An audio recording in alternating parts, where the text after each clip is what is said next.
Welcome to the Art of Hitting channel. We got a good one for you today. We're going to talk about the three things all hitters do in different ways. But if you're going to be a good hitter, you're going to basically do these three fundamental principles. And this even applies to baseball players. But the three we're talking about is load your back leg, do a stride or a step with a front leg. You either have a lot of linear motion or very little. And then you transfer that weight and rotate the back toe while you're moving forward with your hips and your hands come through last, and you snap them hands at the very last minute. It's called timing. And I got a couple guys that's going to talk about the way they see it, and will lead you through some great examples. You're going to enjoy some of these swings. Watch the swings closely. Emulate those that you think that can help your swing. It's all about how you work with what you learn. Ways to train, but there is no argument in these three things, three simple things that all great hitters do. If you're looking to be a great hitter, learn to do these three things, understand them, perfect them, and do them every time you swing. The first thing that all great hitters do when they swing is they shift their weight back.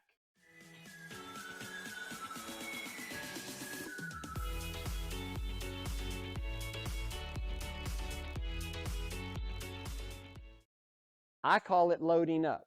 There's probably hundreds of names for this weight shift back. But in essence, it's the same reason if you had a ball and you were looking to throw it really hard, you would first get some weight and energy back loaded so that when you fire, you have something to transfer into that throw. It's the same concept with hitting. We need a little rhythm and we need to get a little weight back into the inside of our back leg so that we have something to transfer through. Okay, let's watch this baseball player. He loads, comes around, takes that test in the water, comes around with a great swing with his hips rotating, hips first, hands right after. In baseball, you don't know if you get a 90-mile-an-hour fastball, a 70-mile-an-hour fastball, a curveball, a knuckleball, all kinds of different pitches. So that little you're not really, you're landing softly until, okay, I'm going to go. Then you go. Now, softball's a little bit different because softball is long. You can get all that weight moving, and your weight can be a little ahead of your release. But as long as you got a good balance, you can just throw your hands at the end and save a bat if you get your hands out in front of your body. Now, Mike, watch Mike. Now, in slow pitch, here's a slow pitch hitter. Big power guy, Big Mike. He's waiting. He's not taking that. Now he's going to go. He's going to do the same thing. Oh, there it is. There's his step, and there's his decision to go. Boom, and he powers it. Now let's watch Ted Willaims.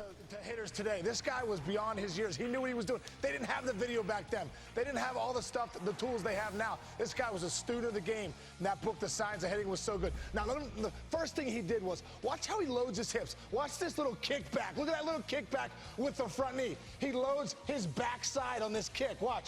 Here he goes. Boom. There's that load to that back hip. That's where he gets his power to drive off it. And when you watch him, this next angle right here, you can really see it. On the second part right here, watch his back foot. He's going to drive. His foot's going to come off the ground for a split second. Boom. Right there, you can see right there. Now, look at the stiff front side. That front leg acts as a brake. When that goes down, Ted Willaims gets all his weight off his backside right into the ball right here and into the barrel. That's why he hit for so much power, over 500 home runs. But here's the key, the separation here. Look at the drive from his bottom half where he gets that belt buckle turned all the way, but he keeps his hands back with it's called a bat lag. His bat lags back, and all the energy he created from that lower half is now in his barrel. And that's where he gets it. Look at this right here. Boom. And there's the eye-hand coordination. That's why he contact. Second thing all great hitters do is after they load or as they load, that front heel is going to come off the ground. A lot of us turn that heel lifting off the ground into a stride or a step. So we load up, that heel comes off the ground. The front heel comes off the ground. If we're staying on the inside of our back foot, We're not going to be able to stay loaded forever, and we have to land on that front toe. So we load and we stride onto that front toe. Now, some people don't stride.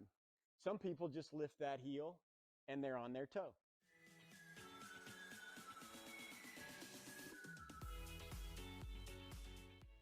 And sometimes when you're instructing the youngest players, these 4, 5, and 6-year-olds, you don't even tell them to stride. You can tell them to rock their weight back and lift that heel.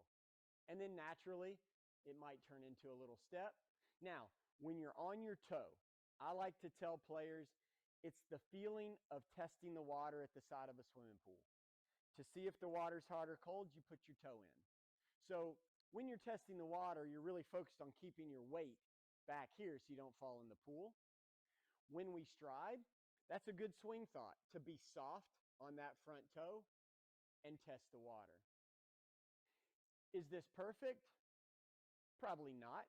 You're going to find some hitters that maybe are a little more aggressive when they stride out, some hitters that are less aggressive. But either way, a good tip, a good swing thought when you're building your swing or you're teaching young hitters is to be soft on that front foot.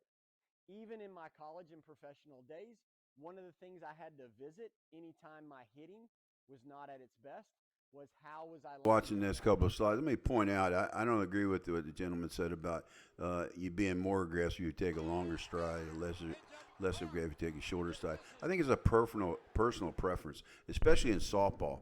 Let's take Dan, for example.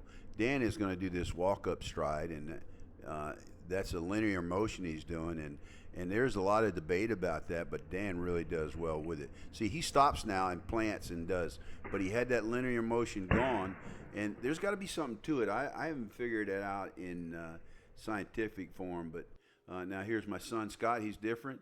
He's got a long stride like I had, and in baseball I didn't have that long stride. I took this long stride and developed it in softball for the most part.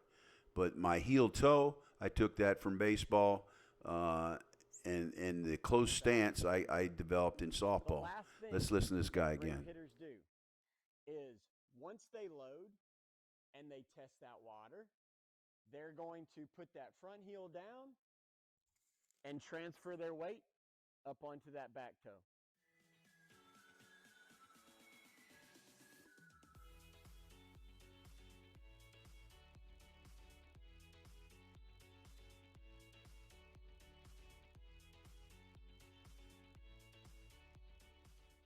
Most great hitters, at the end of their swing, those back shoelaces are going to be towards the pitcher.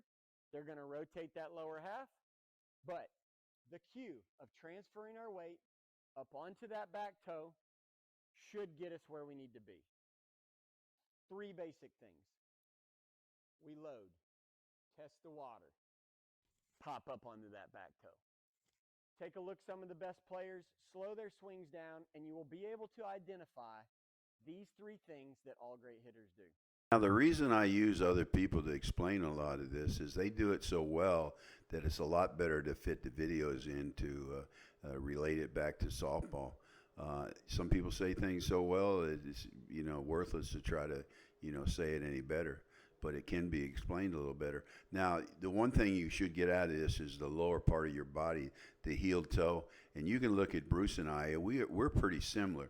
And my background in I don't know everything in baseball for sure. I read a book in my sophomore year by Ted Willaims, The Art of Hitting or The Science, and I forget what the name of it was. But I learned from Ted Willaims, and I swing left-handed, and I used to have a very good swing, but if you don't use it, you lose it.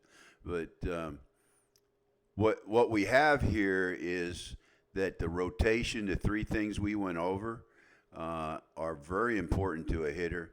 But again, in softball, sometimes you can just be really strong, or God gave you so much natural ability, you can do almost what you want. At least if you got, and we're going to talk a little bit about that in the end of this. So let me move on. Let's put the whole thing together now and watch Paul Stanley. Watch him now.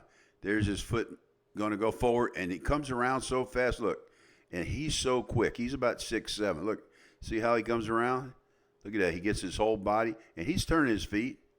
Now, he moves a little bit, but he's got everything gone, and just, he's got his hands back, and he gets everything into it. Watch my son Scott now. Again, he goes and hands back. Look, hands back, and goes around. And, that ball right there, you don't know it. You can't see it here. But he hit it about 350, 360. And, I wouldn't say it was a perfect swing, but and his feet move. About a lot of big guys do that. They get all their body going, and that's the whole key. Get your body down. Let's watch DC now.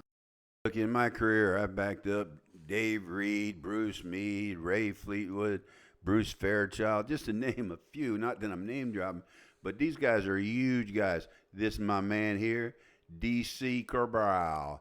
My man, he bats third on the Venom team most of the time, and I back him up. This guy is he's not a big guy. He's about 6'1", but he's got an unusual swing. And let's look at that. Look, guys, the only reason I mentioned all those guys I backed up is because when you get to 75, the game changes.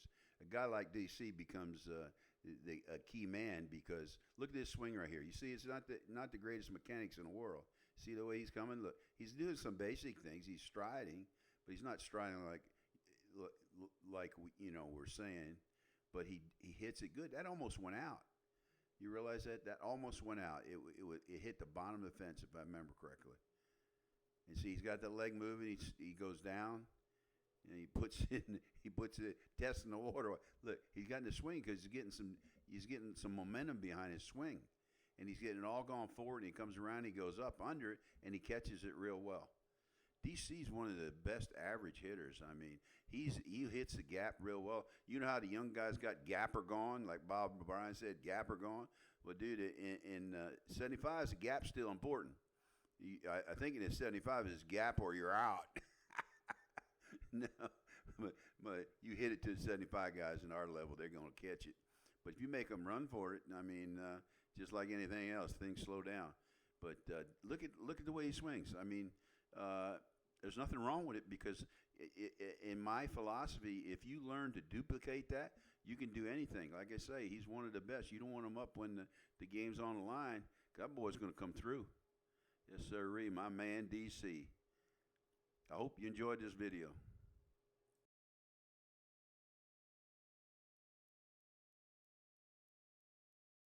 You go back over and watch all the footwork and remember the three things all good hitters do.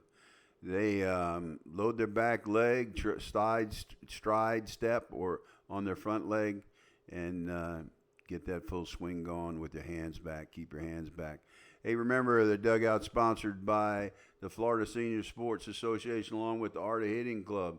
And we need your encouragement by your subscription. You keep subscribing, we'll keep making videos. Hey, let us know, man. Give us some comments. Let us know how we're doing.